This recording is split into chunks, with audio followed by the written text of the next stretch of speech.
اگر اللہ نے انہیں جنت کا سردار بنایا ہے تو پھر انہوں نے اس سرداری کی دنیا میں بڑی قیمت ادا کی،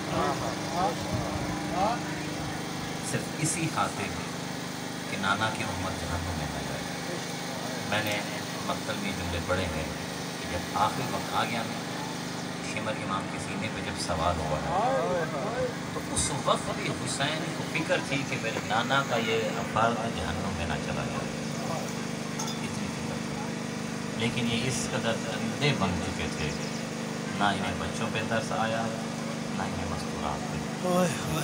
میرا دل ہے آج ان دو بچوں کا ذکر کروں کہ جو حسین کے پاس سے گئے تو دونوں کٹھے تھے، لیکن جب قید میں پہنچے ہیں تو تنہا ہو گئے۔ جناب سید آپ سے راضی ہو، دنیا کا کوئی غم نہ دیکھیں۔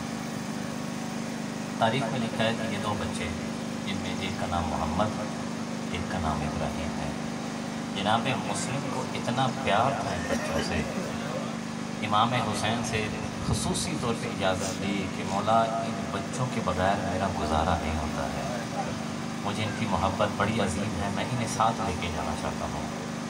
ساتھ لے کے چلے ہیں، بڑی شفقت و محبت سے پہلے تھے محمد اور ابراہیم، لیکن جب لے کے گئے ہیں نا، بس میں سارا عرض نہیں کروں گا، واقعہ سنتے رہتے ہم نتائج عرض کرنے ہیں، کچھ درد کی تصویریں ہیں جو آپ کے سامنے پیش کرنی ہیں۔ رونا تو ہم نے امام حسین کے لیے ہے، لے کے چلے ہیں۔ تاریخ والے کہتے ہیں کہ جب جناب مسلم کو مسجد میں سے تنہائی کی شدت کا احساس ہوا، اپنے بچے لے کے آئے ہیں قاضی شرح کے دروازے پر، اور آ کے دروازے پہ دستک دی ہے۔ شریف کو یاد رکھنا، شریف انسان کا ایسے دروازے پہ سوال کرنا جہاں سے ملنے کی امید نہ ہو بڑا مشکل ہوتا ہے۔ اور مسلم جو قاضی شرح کے دروازے پہ آئے ہیں، غیرت ہے مسلم بنی ہاشم کی، آ کے دروازے پہ دستک دیا اور دستک دے کے کہا، وہ قاضی شرح مجھے معلوم ہے تم مجھے اپنے گھر پناہ نہیں دے گا، لیکن کم از کم میرے بچوں کو تو اپنے پاس رکھ لے، جو کوئی قافلہ آئے گا ان کے حوالے کر دینا۔ اب یہاں پہ مکاتب لکھتے ہیں کہ قاضی شرح نے کہا نہیں مسلم میں تیرے بچوں کو پناہ نہیں دے سکتا۔ ابن زیاد نے سخت اعلان کیا ہے، یہ کہہ کس نے دروازہ بند کر دیا؟ مسلم وہیں پہ کھڑا ہے۔ اب خدا جانے کیسے دوبارہ مسلم نے اس دروازے پہ دستک دی جو مسلم کے لیے بند کر دیا گیا تھا، دستک دی ہے، پھر قاضی شرح آیا۔ یہاں پہ مسلم نے بڑا غربت کا جملہ کہا ہے۔ مسلم کہتے ہیں اے قاضی شرح نہیں رکھنا چاہتا نہ رکھ، اتنا احسان اتار دے میرے پہ، میرے بچوں کو ایک دفعہ اپنے گھر میں لے کے چلا جا، یہ میں گلی کا موڑ کراس کروں گا، بعد میں چاہے دھکے دے کے نکال دینا، لیکن بچوں کو اتنا تو اطمینان رہے گا کہ بابا کے ہوتے ہم کسی کے ذمہ آ گئے۔ مسلم نے دے دیا قاضی شرح کو، جناب مسلم گرفتار ہو کے حبیب کر دیے جاتے ہیں۔ یہ ننھے سے بچے کوفہ جیسا شہر، آج مجھے زیارت کر کے ہیں، کوفہ کی بہت زیادہ گلیاں ہیں، کہ بچے جب قافلے کے پیچھے دوڑنے لگے، رات کے وقت قاضی شرح نے چھوڑ دیا تھا، دوڑتے دوڑتے دوڑتے اتنا تھک گئے، اب کہتا ہے چھوٹا بھیا بھائی مجھ میں اتنی طاقت نہیں کہ میں اور چل سکوں، کہ میرے سامنے بچے بیٹھے ہیں، 5 سال کا بچہ کتنا چل سکتا ہے، لیکن ساری رات چلتے رہے۔ صبح کا وقت ہوا، یہ چھپ گئے ہیں، چھپ کے کہ کوئی ہمیں دیکھ نہ لے، لیکن مقاتل والے لکھتے ہیں کہ یہ گرفتار ہو گئے، گرفتار ہو کے زندان میں بند کر دیا گیا۔ جب زندان میں گئے نا تو ابن زیاد نے 5 قسم کے، ابن زیاد نے حکم دیا تھا، وہ 2 حکم اس نے دیے تھے، اور اس نے کہا تھا کہ ان پہ لازمی عمل کرنا ہے۔ کیا اس کے حکم تھے؟ میں انشاءاللہ عرض کرتا ہوں۔ گرفتار ہو کے زندان میں، شکور اس کا دروغہ تھا، جب رات کا وقت ہوا نا، شکور اپنے گھر میں آ گیا ہے، گھر میں آ کے لیٹا ہے، جیسے ہی لیٹا کیا دیکھتا ہے کہ اس کے دروازے پہ دستک ہوئی ہے، اس نے جا کے دروازہ کھولا، تمام مکاتب لکھا ہے، دروازہ کھولنے کے بعد کیا دیکھا، ایک برقعے والی بیوی ہے، جو آ کے مشکور سے کہتے ہیں مشکور سارے قیدیوں کو کھانا دے آیا ہے، میری اولاد کو بھول گیا ہے، میرے بچے وہاں پہ بھوکے ہیں۔ اس نے جلدی سے اپنی زوجہ کو کہا زوجہ کھانا لا، بچے وہاں پہ بھوکے ہیں۔ اس کی زوجہ ایک ہی پلیٹ کے اندر کھانا لے کے آ گئی ہے، اس نے کھانے کو دیکھا، اپنی زوجہ کو دیکھا، کہتے ہیں زوجہ کھانا 1 نہیں 2 برتنوں میں لے کے آ۔ اس کی زوجہ کہہ رہے دو، جب تو نے کہا ہے 2 بچے ہیں تو خود ہی کھا لے گے. کہا نہیں، ابن زیاد نے حکم دیا ہے ہیں 2 لیکن زندان بھی علیحدہ علیحدہ ہونا چاہیے. ایک کو دوسرے کی شکل دیکھنی نہیں دینی ہے. 1 سال تک بھائی زندان میں رہے ہیں، ایک کو دوسرے کا علم نہیں تھا. 5 سال کا بچہ زید کے زندان میں کس طرح سے بسر کر رہا ہے. یہ کھانا لے کے آیا، اسے پتہ چل گیا تھا یہ جناب امام حسین کے بچے ہیں، جناب مسلم کے بچے ہیں. یہ کھانا لے کے آیا، بچوں کو کھانا دیا نا. جب تو یہاں پہ مقاتل لکھتے ہیں کہ ایک زندان میں جب بھائی کے پاس پہنچا نا کھانا، تو اس نے کہا اگر تجھے پتہ چل ہی گیا ہے تو آج ہم دونوں بھائی مل کے کھانا کھائیں گے. دوسرے زندان میں لے کے گئے جہاں پہ ابراہیم لیٹے ہوئے تھے. اب یہاں پہ کتاب لکھتے ہیں کہ ابراہیم لیٹا ایسے تھا، منہ سے لفظ نکلے تھے اماں بڑی گرمی ہے، اماں بڑے مشکل میں ہوں. جناب محمد نے جب دیکھا تو اس قاضی شریح جو دروغہ تھا اس سے کہا تجھے نہیں معلوم میں اٹھاتا ہوں کس طرح سے اپنے بھائی کو اٹھانا ہے. شفقت کے ساتھ ہاتھ رکھا بھائی کے سر پہ اور اٹھ کے کہا ابراہیم اٹھ، ہماری آزادی کے نماز ہے. جناب ابراہیم کھڑے ہوتے ہیں، کھانا کھاتے ہیں. شکور نے رہا کر دیا. رہا کرنے کے بعد یہ بچے جب دوڑتے ہوئے آئے ہیں، پھر تاریخ لکھتے ہیں کہ یہ ایک درخت کے اوپر چھپ گئے تاکہ بھی ہمیں دیکھنے لگے. حارث کی ایک روایت کہتے ہیں زوجہ آئی اور ایک کہتے ہیں اس کی کنیز آئی. جب آئی یہ کنویں سے پانی بھرنے لگی نا، تو پانی بھرتے ہوئے پانی میں ان شہزادوں کے عکس اسے نظر آ گئے. عکس دیکھ کے کہتی ہے آسمان پر تو ایک چاند ہوتا ہے، آج 2 چاند نکلے ہوئے ہیں. شہزادہ کون ہو تم، اوپر بھی چھپے ہوئے ہو. چھوٹا کہتا ہے بھائی ایسے نہ بتانا، ہو سکتا ہے یہ ظالم کی بیوی ہو، ہم پہ ظلم کرے. بڑا کہتا ہے اب کوئی چارہ نہیں ہے. اسے بتا دیا، یہ اپنے گھر میں لے کے آئی. اور جب مالکن کے پاس پہنچے ہیں اس نے کہا میں تو آپ کی کنیز ہوں، میں آپ کی خدمت کے لیے حاضر ہوں، لیکن میرا شوہر ظالم ہے.